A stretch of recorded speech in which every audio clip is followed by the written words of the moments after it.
This news update is brought to you by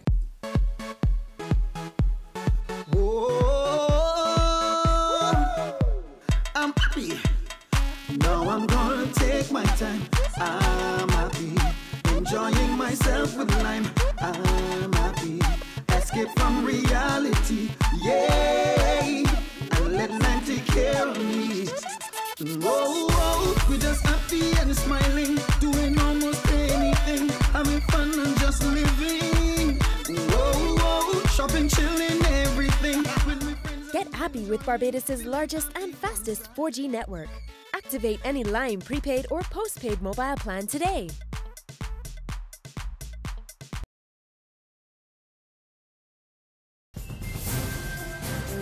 It's Wednesday, December the 3rd, 2014, and this is the Barbados Today Morning News Update. I'm Emmanuel Joseph. Thanks for joining us. Retired Juvenile Court Magistrate Faith Marshall Harris says the jury is still out on whether a gun amnesty will work in Barbados.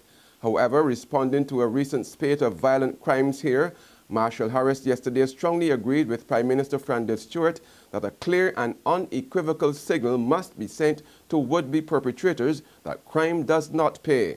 In an interview with Barbados Today, the former coroner drew a link between rising gun crime and the illegal drug trade, while warning that a stern message needed to be sent to offenders that the authorities will not tolerate the illegal possession or abuse of firearms.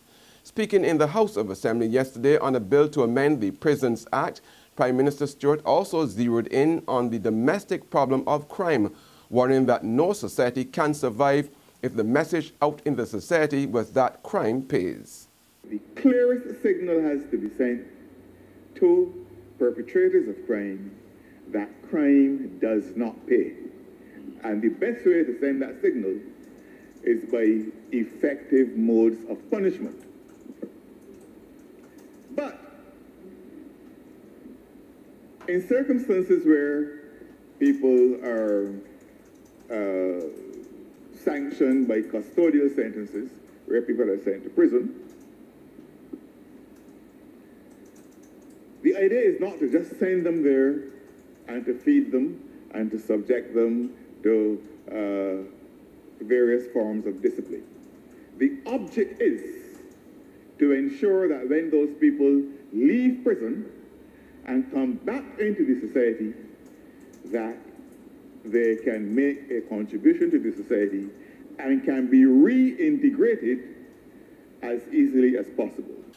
Plans to restructure the operations of Royal Bank of Canada and the possible layoff of staff will be the main talking point when the Barbados Workers Union meets with the employees this evening at Union Headquarters Solidarity House.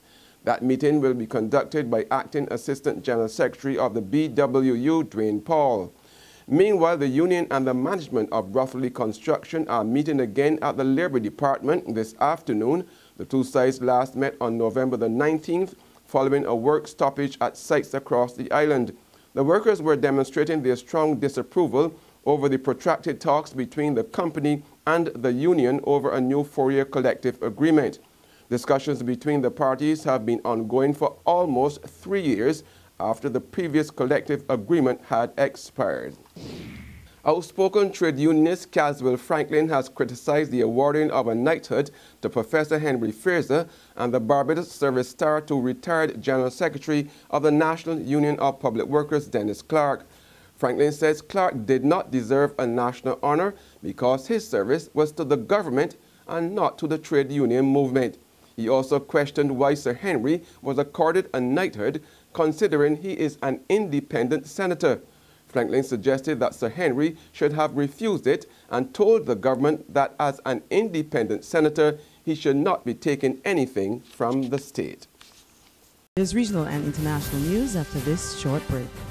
Hi, I'm Red Plastic Bag. Anyone who knows me knows I don't like cold.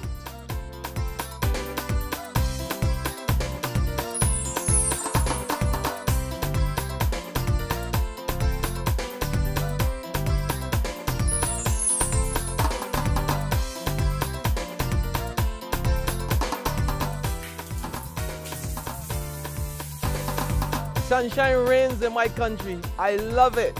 Catch the sun power.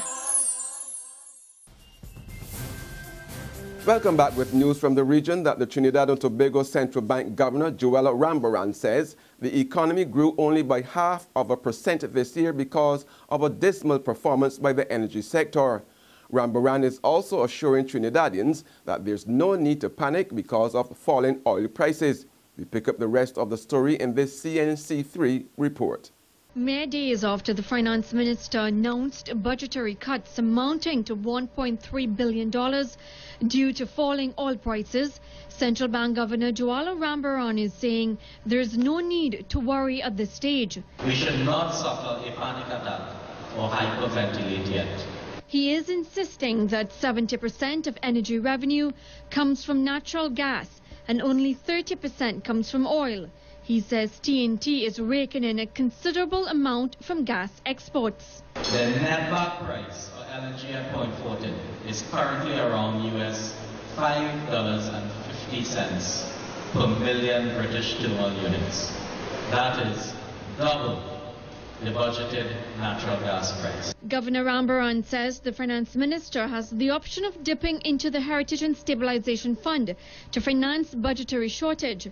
But this, he says, is not necessary at this stage. Jamaica's Police Commissioner Dr. Carl Williams has ordered a thorough investigation into yesterday's killing of 2 inmates at the Savannah Lamar Police Lockup in Westmoreland.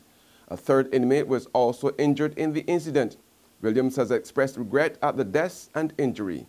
The dead prisoners as well as the injured inmate were all on murder charges. The police say the 2 men are accused of attacking the inmates. They have been identified and are being questioned by detectives with a view to laying formal charges. On the global front now, Lebanese authorities have arrested the wife of ISIS leader Abu Bakr al-Baghdadi, the man spearheading the Islamist terrorist group's sweeping rampage across Syria and Iraq. The woman is one of al-Baghdadi's 2 wives. Her arrest came as part of a planned operation. She's a former wife of the feared ISIS leader Abu Bakr al-Baghdadi. And Lebanese sources tell CNN the woman, reportedly identified as Saja Hamid al-Dulaimi and seen here during a prisoner exchange in March, had a potentially significant role in the terror group. We will gain some intelligence from her. We may get insights into al-Baghdadi's movement, who he surrounds himself with, whether he was injured and the degree of his injuries.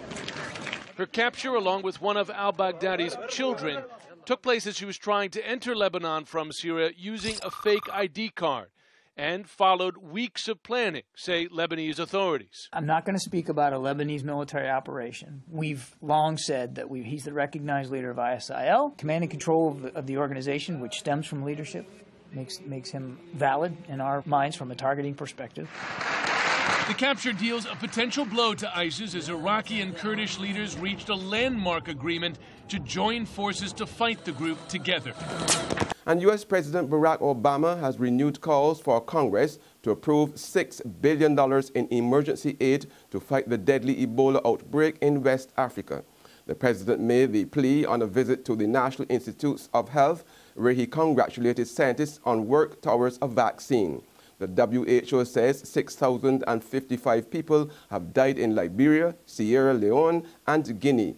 The medical charity Medicines Sans Frontières, MSF, has again strongly criticized the international response. It described it as patchy and slow, with the job of tackling the crisis largely left to doctors, nurses, and charity organizations. And that's our Barbados Today morning news update. We'll be back again this afternoon. Until then, remember to log on to www.barbadostoday.bb, subscribe to our e-paper and email updates, or like us on Facebook.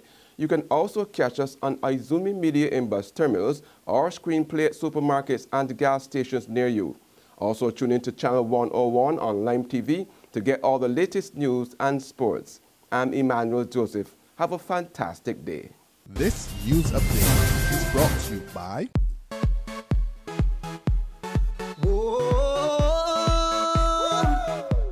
I'm happy. Now I'm gonna take my time. I'm happy. Enjoying myself with lime. I'm happy. Escape from reality. Yay! And let lime take care of me.